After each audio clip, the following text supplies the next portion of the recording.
नमस्कार। एमपी दिन भर आप देख रहे हैं और आपके साथ मैं हूं पुनीत। चलिए खबरों की शुरुआत करते हैं और सबसे पहले बात करते हैं एक दर्दनाक हादसे की। मध्य प्रदेश के धार के खलघाट में बड़ा हादसा हुआ। यहां नर्मदा नदी में बस गिर गई और ये पुल पर से बस गिरी थी जिसमें 12 लोगों की मौत हो गई। सभी शव निकाल लिए गए हैं। इधर प्रधानमंत्री ने हादसे पर ट्वीट किया और दुख जताया है।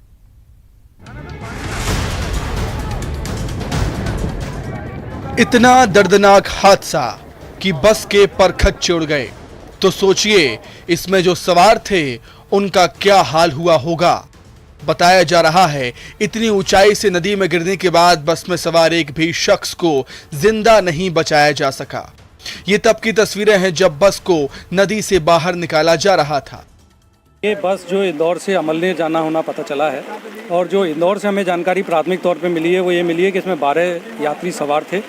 एक ड्राइवर को मिला के 13 लोग बनते हैं, जो 13 के शव अभी तक बरामद हो चुके हैं। लेकिन हम इस संभावना से बिल्कुल इनकार नहीं कर सकते हैं कि रास्ते में कोई और सवारी बैठी हो या कंडक्टर भी इस बस के अंदर हो। रेलिंग तोड़कर बस जब नदी में गिरी तो हड़कंप मच गया। मछुआरे और आम लोग जुट गए। हालांकि कुछ ही देर बाद प्रशासनिक अमला रेस्क्यू में जुट गया था, लेकिन तब तक देर हो चुकी थी। बारिश होने के चलते भी रेस्क्यू में दिक्कतें आ रही थी। मेरे पीछे आप देख सकते हैं किस प्रकार से क्रेन के द्वारा बस को निकाला जा रहा है। ये वही यात्री बस थी जो महाराष्ट्र के अजमल नगर जा रही थी और इंदौर से रवाना हुई थी। और ऐसा बताया जा रहा है कि इसमें करीब 30 से 40 यात्री सवार थे। अभी बताया जा रहा है कि 13 शव निकाल लिए गए। प्रशासन के द्वारा प्रयास किए जा रहे हैं। खरगोन और जो धार की सीमा के दोनों के प्रशासनिक अधिकारी यहाँ मौके पे पहुंच चुके हैं और लगातार जो है यहाँ पे विवेचना की जा रही है। बताया जा रहा है बस सोमवार सुबह 7:30 बजे मध्य प्रदेश के इंदौर शहर से महाराष्ट्र के जलगांव जिले के अमलनेर के लिए रवाना हुई थी। इसी दौरान धार और खरगोन जिले की सीमा के पास एक पुल की रेलिंग तोड़कर नदी में जा गिरी। जूजर करके एक भाई आए थे सुबह, उन्होंने बताया कि ऐसे आपके घर के जो सामने रहते हैं तो उनके साथ ऐसा हादसा हो गया है कि आपके पास उनका नंबर या उनके बच्चों का नंबर है क्या। तो मैंने बोला हाँ है मेरे पास नंबर। तो मैंने फ़ोन लगाया, तस्नीम बेन को बताया, उनकी वाइफ का नाम तस्नीम है, उनको बताया कि आपके हस्बैंड के साथ ऐसा ऐसा हुआ है। फिर वो बच्चों को लेकर वहाँ के लिए निकल गए। जूजर भाई उनकी कार में, वो शायद बाहर थे, बच्चे और उनके वाइफ यहाँ नहीं थे। धार में हुए बस हादसे पर राष्ट्रपति, प्रधानमंत्री मोदी, गृहमंत्री अमित शाह ने दुख जाहिर किया। सीएम शिवराज ने कहा कि एमपी की सरकार पीड़ित परिवारों के साथ है, उन्हें हर संभव मदद की जाएगी। मध्य प्रदेश की सरकार ने मृतकों के परिजनों को 4-4 लाख रुपए के मुआवजे का ऐलान किया है। प्रधानमंत्री राहत कोष से बस दुर्घटना में जान गंवाने वाले परिजनों को 2-2 लाख रुपए दिए जाएंगे, जबकि घायलों को 50-50 हजार रुपए मुआवजा मिलेगा। लोगों को बचा नहीं सके, अब तक 13 शव निकाले जा चुके हैं। संकट की इस घड़ी में हम पीड़ित परिवारों के साथ खड़े हैं और अपनी ओर से हर संभव सहयोग करने का प्रयास करेंगे। कमल वर्मा निवाजी पाटिल 55 साल, पिलौदा, अमलनेर, जलगांव, इस तरह के नाम जो अभी तक शनाख्त होती जा रही है वो आएंगे। जैसे जैसे आते जाएंगे हम आपको बताते जाएंगे। अभी तक शनाख्त में नहीं आया है। और भी सर लोग क्या संख्या इतनी थी कि और भी अभी उसमें संख्या जितनी थी उतनी ही मृत हुए हैं। बरघाट में बहुत बड़ी दुर्घटना हुई है, हम शोक व्यक्त करते हैं और हम अपनी तरफ से जो कर सकते हैं हम करें। जो भी सरकार से बन रहा है, सरकार पूरी तरीके से पूरी ताकत के साथ, संवेदनशीलता के साथ वहाँ जुटी हुई है। हमारे एसपी, कलेक्टर, हमारे अधिकारी सब वहाँ लगे हुए हैं।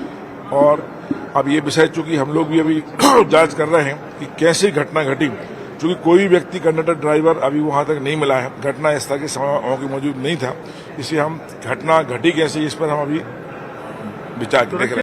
16 फरवरी 2021 में मध्य प्रदेश के सीधी जिले में भी यात्रियों से भरी एक बस नहर में गिर गई थी। इस हादसे में 50 से ज्यादा लोगों की मौत हो गई थी और कई लोग लापता हो गए थे। घटना के बाद 5 दिन तक लापता लोगों की तलाश की गई थी। नहर के 35 किलोमीटर के दायरे में तलाशी अभियान चलाया गया था। Bureau report, news 18 Madhya Pradesh Chhattisgarh. तो खलघाट बस हादसे में जान गंवाने वाले मृतकों के शवों को धामनोद से महाराष्ट्र के लिए रवाना कर दिया गया। खुद मंत्री कमल पटेल धामनोद सिविल अस्पताल पहुंचे। उन्होंने मृतकों के परिजनों से चर्चा की। खलघाट बस हादसे में प्रभावितों के संबंध में पूछताछ के लिए प्रशासन ने अधिकारियों के नंबर भी जारी कर दिए। बस हादसे में जान गंवाने वाले लोगों के परिजन यहाँ अस्पताल में पहुंचे हुए हैं। महाराष्ट्र के अधिकतर लोग हैं और ये काफ़ी दुखी हैं। जी बताइए, वो किस लिए आए थे यहाँ पे इंदौर? जो आपके परिजन वो राउत भाटा से बैठे हैं और इंदौर में उतरते, इंदौर में उतर के उसने दूसरी बस पकड़ी चोपड़े आने के लिए, हमारे घर आ रहे थे वो। तो आपकी कब बात हुई थी इनसे? रात को 6 बजे 6-7 बजे मैं बैठा हूँ बोले। उनके भतीजे भी मेरे साथ हैं। जी बताइए, किस काम से यहाँ पे आए थे, कहाँ से वो जा रहे थे और ये हादसे की आपको जानकारी लगी? वो उनका हमको मिलने के लिए आ रहे थे, थोड़ा रिश्तेदारी का, उनके लड़के मतलब जवान हो गए, रिश्तेदारी के लिए भी आ रहे थे, बातचीत करने के लिए, इसकी वजह से वो आ रहे थे। हादसे की जानकारी आपको कब लगी? मुझे 11:30 तक मुझे फ़ोन आ गया, आइडेंटिफाई हो गया लास्ट का, तो मुझे बताया गया। तो मैं तुरंत उनके घर वालों को फ़ोन किया, क्योंकि डेड बॉडी के पास में मोबाइल जो मिला था उसमें पहला नंबर मेरा ही था, इसके लिए मुझे पहला फ़ोन आया।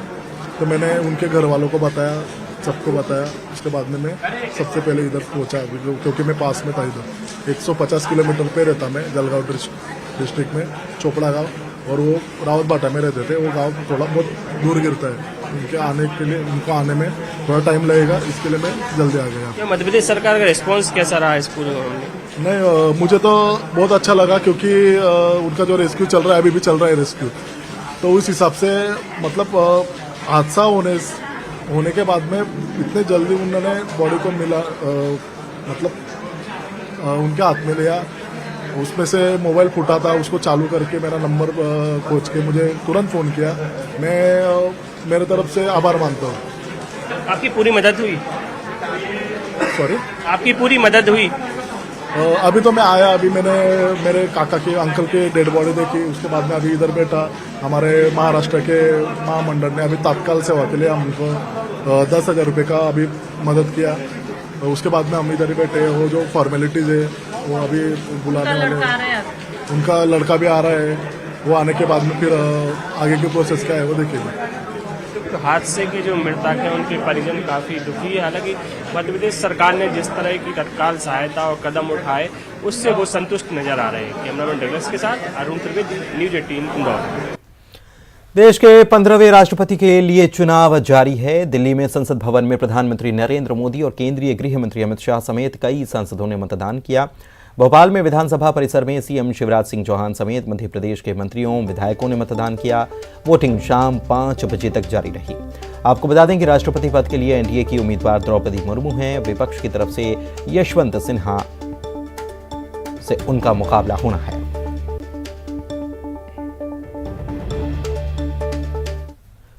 तो राष्ट्रपति चुनाव में एमपी के सभी 230 विधायकों ने वोट डाला है। विधायक सचिन बिरला ने भी मतदान किया। मतदान के बाद मीडिया से बात की और कहा कि अभी मैं बीजेपी के साथ हूं और द्रौपदी मुर्मू के पक्ष में वोट उन्होंने किया है।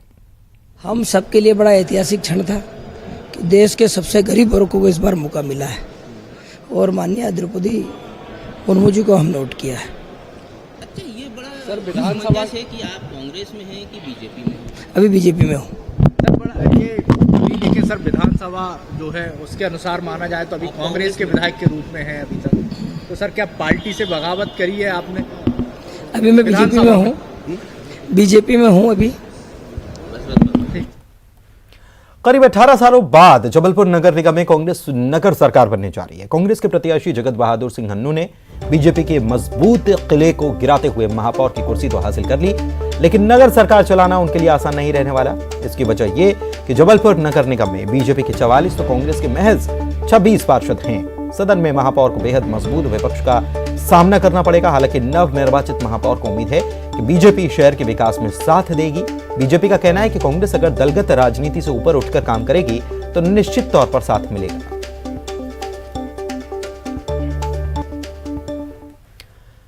मध्य प्रदेश में फिल्म अभिनेत्री कंगना रनौत की फिल्म इमरजेंसी पर सियासत गर्मा गई है। कांग्रेस ने आपत्ति दर्ज कराते हुए कहा है कि निर्माता कांग्रेस को दिखाने के बाद ही फिल्म को रिलीज करें, तो कांग्रेस की इस आपत्ति को बीजेपी ने उनकी घबराहट बताया है। बता दें कि हाल ही में कंगना की फिल्म इमरजेंसी का टीजर लॉन्च हुआ है। फिल्म के फर्स्ट लुक में कंगना रनौत हूबहू इंदिरा गांधी जैसी दिख रही हैं और उनके अंदाज भी बिल्कुल वैसे ही नजर आ रहे हैं।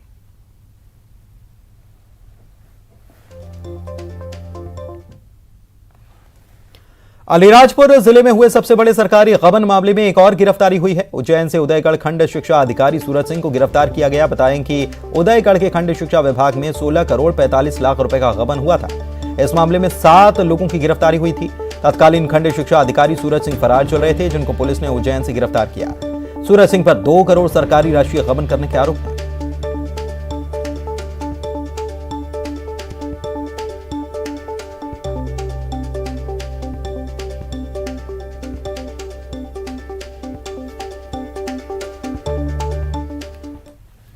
बुरहानपुर के जिला अस्पताल के पूर्व आरएमओ डॉक्टर प्रतीक नवलखे एक और आरोप में घिर सकते हैं। दरअसल कांग्रेस पार्षद अजय उदासी ने कलेक्टर से शिकायत की है। कोरोना काल में कोविड मरीजों को समाज सेवी आनंद चौकसे ने निःशुल्क भोजन उपलब्ध कराया था। चौकसे ने अपनी शिकायत में कहा है कि इस मामले की जांच होनी चाहिए कि कहीं आरोपी आरएमओ डॉक्टर प्रतीक नवलखे ने कोविड भोजन के नाम पर भी लाखों की राशि तो नहीं निकाली। कलेक्टर ने मामले की जांच के आदेश दे दिए हैं और कहा है कि अगर शिकायत सही पाई गई तो एक और एफआईआर पूर्व आरएमओ डॉक्टर प्रतीक नवलखे पर दर्ज कराई जाएगी। खबर आगर मालवा से, जहां पर एक गरीब विकलांग माखन दास सिस्टम की लापरवाही का खामियाजा भुगत रहे हैं। उनकी शिकायत है कि वो जिंदा हैं, लेकिन कागजों में उन्हें मृत बता दिया गया। उसके बाद वे अधिकारियों के पास पहुंचे, बार बार गुहार लगाई, बताया कि मैं जिंदा हूं, लेकिन अधिकारी सुनने के लिए तैयार नहीं। सीएम हेल्पलाइन पर भी शिकायत की गई, लेकिन उसके बावजूद अब तक उनकी कोई मदद नहीं हो पाई। वो बताते हैं कि उनका एक हाथ नहीं है, केवल एक हाथ से ही वे बरसों से मेहनत मजदूरी करते और अपने परिवार का पालन पोषण करते रहे। एक हाथ से ज्यादा उठापटक का काम वो नहीं होने से घरों की दीवारों पर रंगाई पुताई का काम करते हैं और दिन भर कुछ रुपए जुटाते हैं। सरकार की ओर से मिलने वाली पेंशन भी अब उनको बंद हो चुकी है।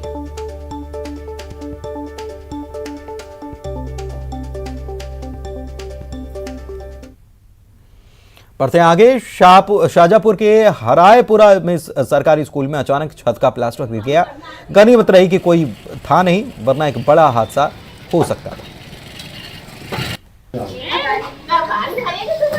देखो इसी का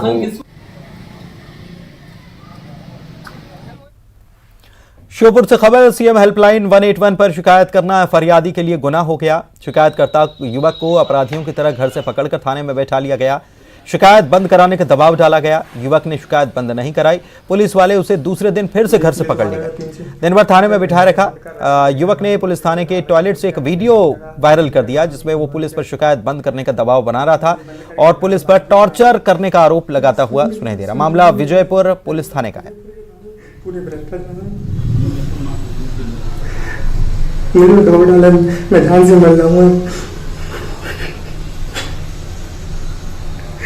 मुझे धमकी दी जाती है, कुछ लोगों ने मेरी जमीन और प्लॉट पर कब्जा कर रखा है पिछले 7 सालों से और पुलिस मैंने 181 लगाई थी, परंतु मेरी कोई सुनवाई नहीं की गई है अभी तक और मेरी हेल्पपुर पर शिकायत पहुंच गई है और टीआई साहब मुझको बार बार उठवा रहे हैं घर से और 4-5 बार उठा लिया। और जबलपुर में ऑर्केस्ट्रा सिंगर की हत्या का पुलिस ने 24 घंटे के अंदर खुलासा किया। सिंगर की हत्या उसके ही परिचित युवक ने की थी। हत्या का कारण गांजा खरीदने को लेकर 3 महीने पहले हुआ विवाद बताया जा रहा है।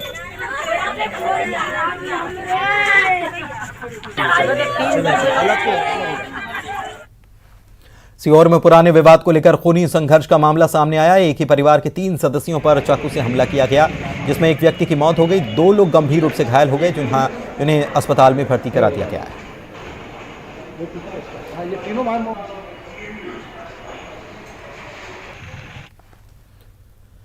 राजधानी से बड़ी खबर बता रहे हैं, यहां पर डबल मर्डर से सनसनी फैल गई। महिला और पुरुष की गला रेतकर हत्या की गई है। सेमरा के रहने वाले मृतक बताए जाते हैं। पुलिस मौके पर पहुंच चुकी है, छानबीन कर रही है। अशोका गार्डन इलाके की यह घटना बताई जा रही है। बड़ी खबर इस वक्त आपको बता रहे हैं भोपाल से, जहां पर डबल मर्डर से सनसनी फैल गई।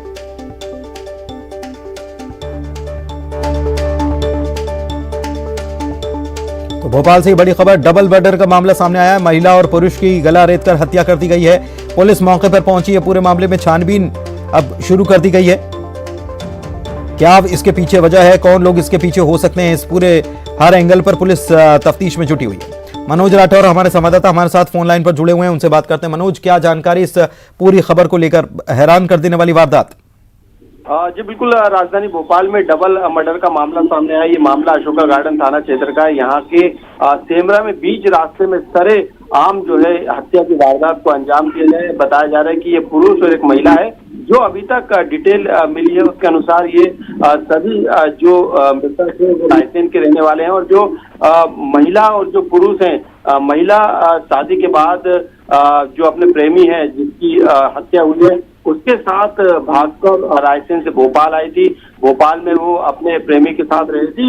इसी दौरान जब ये खबर जो उसके पति को लगी तो पति और साला जो है यहाँ पर भोपाल पहुंचा और भोपाल में उन्होंने जो महिला और जो पुरुष है उनकी गला रेत कर सरे रहा जो है हत्या कर दी। फिलहाल पुलिस ने मौके पर पहुंच के जांच पड़ताल शुरू कर दी। बताया जा रहा है कि दोनों आरोपी को भी फिलहाल गिरफ्तार कर लिया गया है।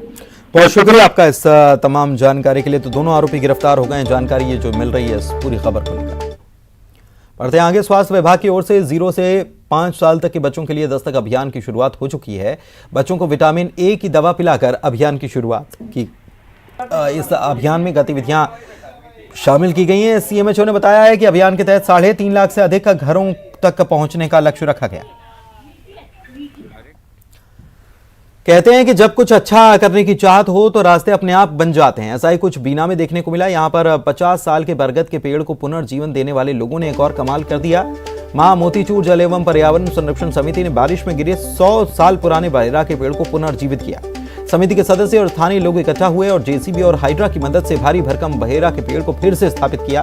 पेड़ को फिर से जीवन देने में लगातार 2 घंटे तक मशीनों के साथ 27 लोग मेहनत करते रहे, तब जाकर उनको सफलता मिल पाई। नर्मदापुरम सुखतावा नदी पर बना पुल टूट जाने से भोपाल नागपुर हाईवे फिलहाल बंद हो चुका है। पुल की मरम्मत का काम शुरू कर दिया गया है। भोपाल बैतूल हाईवे के बीच सुखतावा का पुराना पुल पिछले दिनों टूट गया था।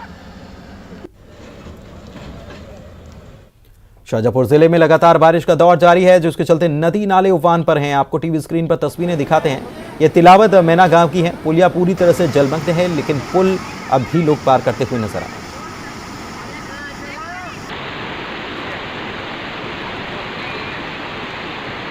लापरवाही की एक तस्वीर है और दूसरी तस्वीर भी देख लीजिए जरा। देवास जिले के बापचा मोहई की है। कुछ युवकों ने अपनी जान दांव पर लगाकर ट्रैक्टर को तेज बहाव से निकालने की कोशिश की।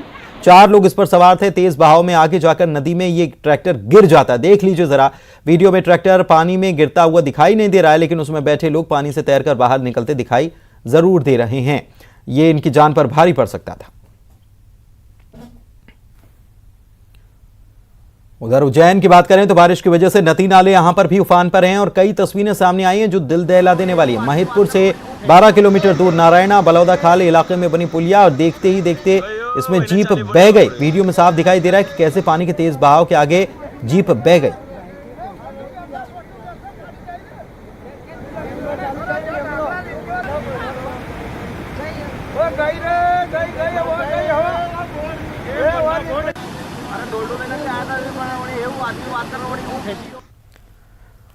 बढ़ते हैं आगे और आज बात करते हैं सावन के सोमवार की। तो सावन के महीने का पहला सोमवार है आज और पहले सोमवार पर उज्जैन में बाबा महाकाल की सवारी शान से निकाली गई। बाबा महाकाल की सवारी धूमधाम से परंपरागत अंदाज में निकाली गई। बाबा ने पूरे उज्जैन शहर का हालचाल लिया। महाकालेश्वर की पालकी मंदिर से निकलने के बाद महाकाल रोड, गुदरी चौराहा, बख्शी बाजार और कहारवाड़ी से होकर रामघाट पहुंची। इस दौरान श्रद्धालुओं की अच्छी खासी भीड़ देखने को मिली। इस दौरान पुलिस और प्रशासन भी चौकन्ना नजर आया। सबसे पहले जैसे ही सवारी निकली तो गार्ड ऑफ ऑनर बाबा को दिया गया और उसके बाद फिर अपनी प्रजा का हाल जानने बाबा महाकाल नगर भ्रमण पर निकले।